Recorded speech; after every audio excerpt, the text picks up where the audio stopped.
couple things going on there. It's just so close that we're not going to see a poll between now and Tuesday that's going to tell us anything we don't already know. And that is, it's just a coin toss in every single swing state. And that's all that really matters is those 7 swing states.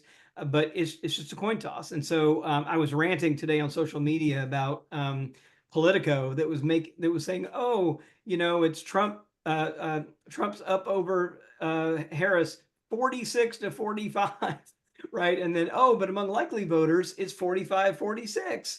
And they were like, oh, isn't that an interesting flip-flop? And it's like, no, it's not. It's not a flip-flop. It's not even interesting. It's none of those things. It's noise, right? And I think that's, again, just my rule of thumb is it would have to be like these polls all have plus or minus like 3 to 4 percentage points as the margin of error. So you're going to have to see at least like a 5-point difference before it means anything at all.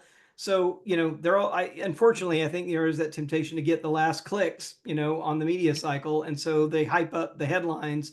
But I would just say this, you don't even need to look at the polls. It's all about turnout at this point. The polls are not going to tell us anything useful about turnout at this point. The main reason is that the best way to predict turnout is to look at the last election cycle.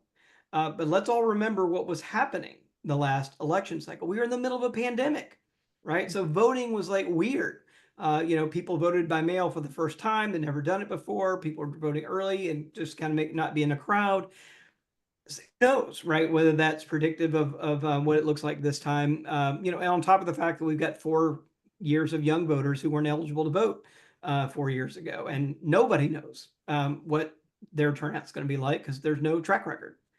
So we're kind of waiting on that. But the big thing is the best thing you can do rather than hitting refresh, is like get out, canvas, make some phone calls. Those are things you can actually do because it really is about turnout at this point in the game. So, Robby, can I just tell you that your comments leave me sort of in despair? Not because, it is a great suggestion. Don't live in the polls, don't trust this stuff, margin of error, really helpful. But the question that's keeping me up at night is why? Why is this so close with, nobody thinks that I'm voting for Donald Trump, and so I'll just say it, he's coming out and he's saying things that are actually quotes from Adolf Hitler.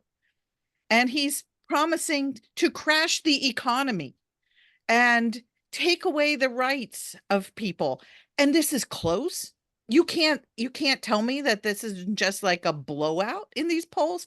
And that's why I am shaking my head and I don't know what to say about that.